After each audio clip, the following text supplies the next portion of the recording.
You're not looking at a movie set. You're flying toward a real village built inside a volcano, Japan's Aogashima. Cliffs, wind, open ocean, and then a crater hidden in green.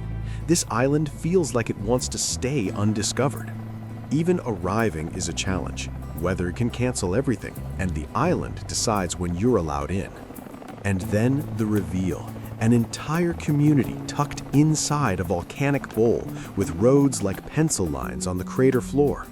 In the center, another cone rises, a volcano inside a volcano, shaping the land and the lives every single day. Steam vents breathe from the ground.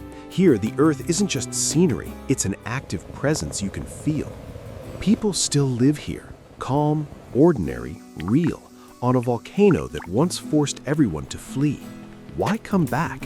From up here, it looks peaceful, but peace on Aogashima is something you earn, not something you're guaranteed. At night, the crater turns quiet and cosmic, tiny lights below, stars above, like the village is floating in space. And the only way in might not even run tomorrow. Before we meet the people, we need the map. On the map, Japan is familiar, but we're heading to its wild edge, where the ocean takes over everything. Aogashima sits in the Izu Island chain, technically part of Tokyo, yet it feels a world away. Look around, just water, wind, and distance. This isn't a day trip vibe, this is true isolation. On a map, it's a dot. In real life, that dot becomes your entire universe. The coastline is mostly cliffs and surf. Nature built a wall here before people ever arrived. Tokyo is crowds and lights. Aogashima is silence and space, two realities under the same name. Only around a couple hundred people live here, which means everyone matters and everyone adapts. And here's the twist. Your schedule isn't yours. Weather decides when you can arrive or even leave. So what are we standing in? A caldera is a collapsed volcanic bowl, like a giant crater shaped by eruption history. Aogashima is often described as a double caldera, a big crater holding a smaller cone inside it. From above, it looks peaceful, clouds drifting through the bowl like curtains hiding the village from the world. Next, we try to get in for real, because reaching Aogashima is its own adventure, and sometimes it doesn't happen. Before you plan anything, you check the sky. On Aogashima, weather isn't small talk, it's permission. The sea can turn brutal fast. Even from shore, you can feel how easily travel becomes impossible.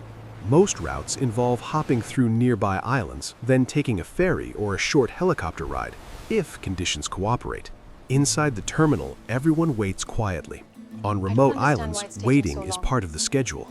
And sometimes the schedule disappears. A delay here isn't annoying, it can erase your entire plan. So you pack like a local, light, practical, and ready to change plans without warning. The journey feels like island to island stepping stones, each one smaller, quieter, and farther from normal. Here's the twist. Seats can be limited.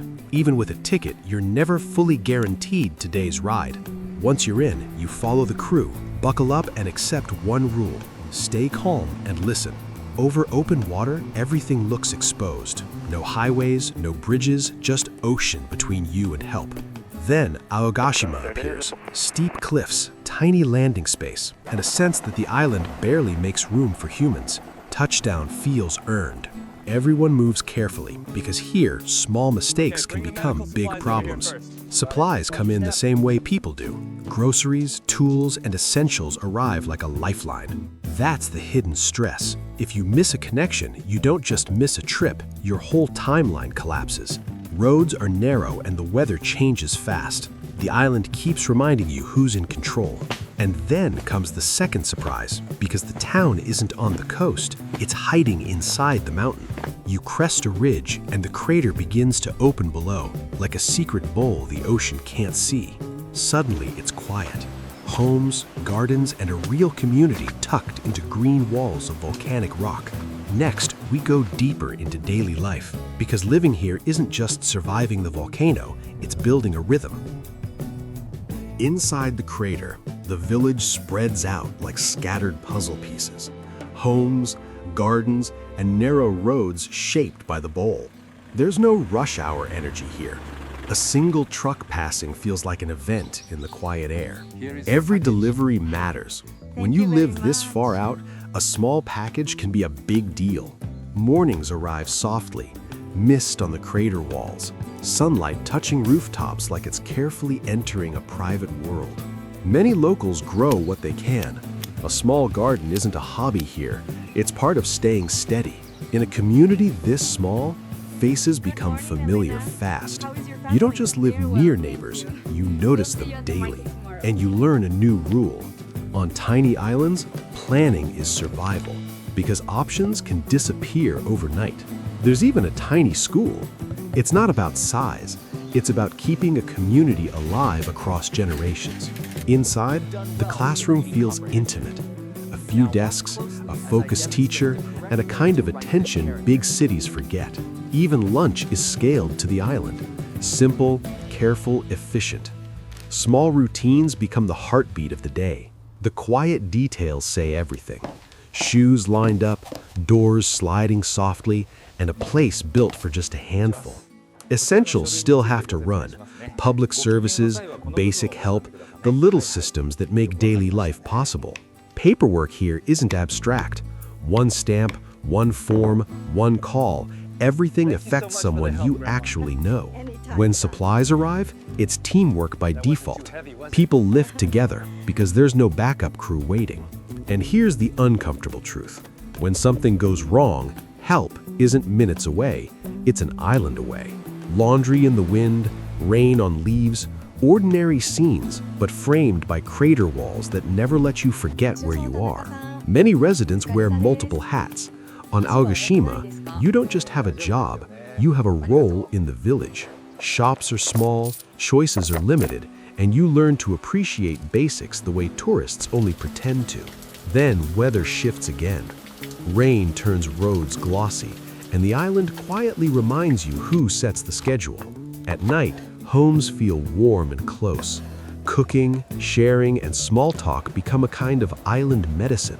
News travels fast here. A note, a conversation, a pinned message. Information moves by people, not algorithms. And the volcano is always present.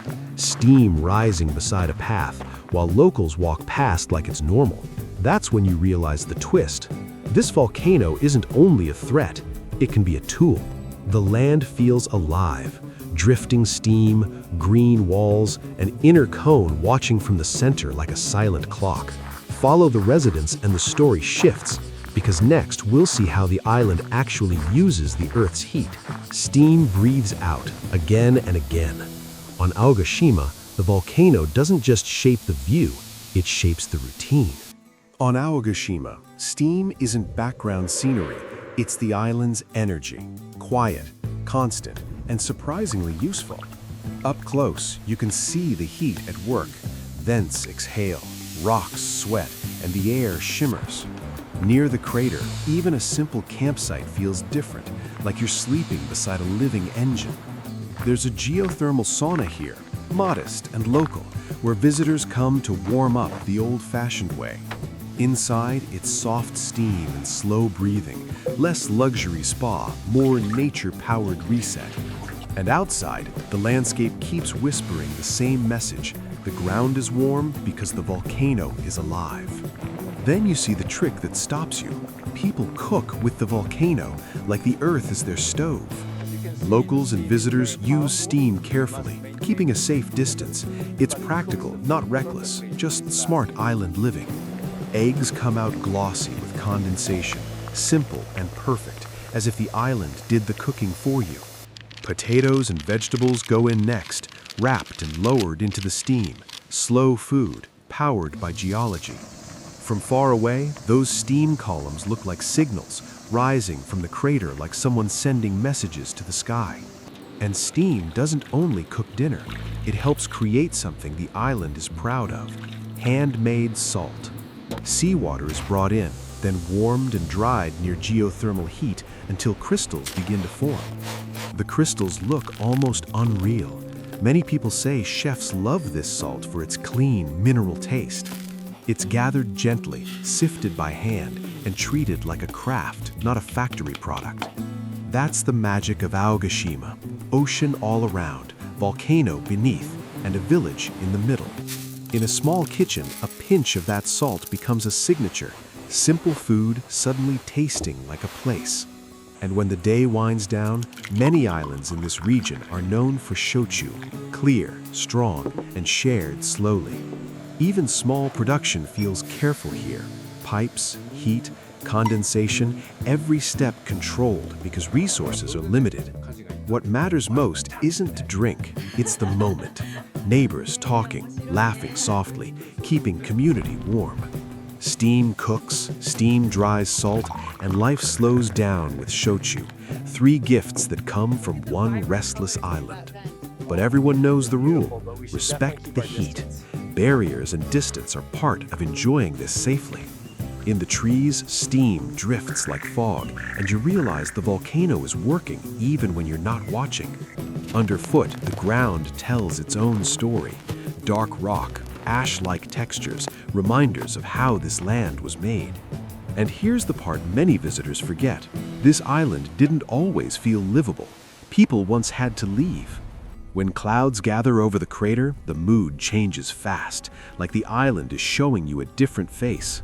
Next, we go back in time, because in the 1700s, Aogashima's volcano turned this home into an emergency.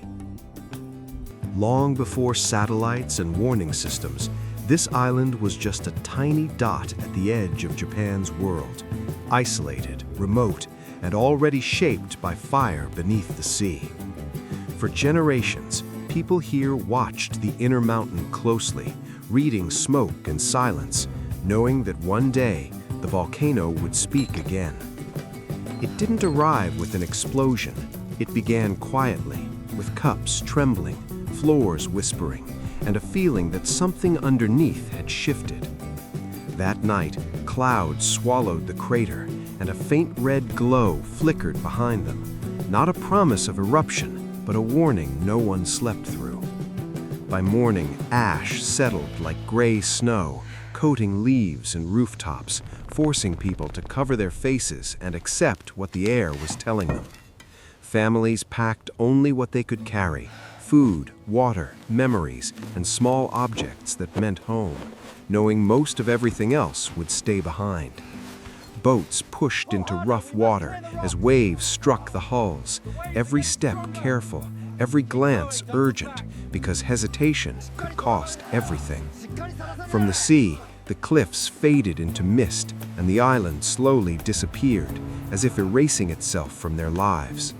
The village fell silent, doors closed, paths emptied, grass reclaiming stone, leaving only wind where voices once lived. Seasons passed, green turning to rain, rain to fog, the crater breathing slowly, waiting, unchanged by human absence.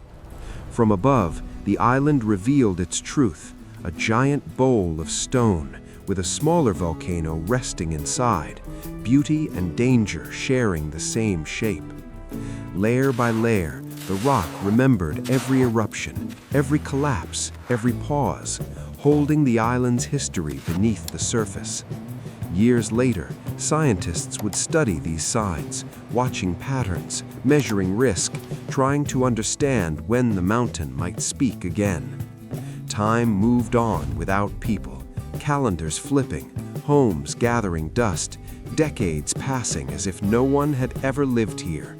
The caldera remained empty, no smoke from kitchens, no footsteps, only birds and wind inside a village frozen in time. Then, quietly, they returned, stepping onto the shore again, carrying supplies, courage, and the memory of why they once left. Hands rebuilt roofs and walls, working together without speeches, rebuilding not just houses, but trust in the land itself. Gardens came first, seeds pressed into volcanic soil, dark, warm, and fertile, the same earth that once forced them away. They paused to remember those who never came back, marking loss without words, acknowledging what the island had taken. Stories were passed down by elders, warnings and lessons spoken softly, so the next generation would never forget. At sunrise, the crater filled with light again, steam rising gently, peaceful on the surface, powerful underneath. Today, the island is never unwatched, instruments listening for tremors, cameras fixed on the cone, waiting for change. And as clouds drift back toward the inner volcano, one question remains: how long can life exist where destruction never truly leaves? On Aogashima, paradise looks small from up here. Dark clouds crawl over the crater rim, wind bends the grass flat, and the village below sits exposed like it's holding its breath.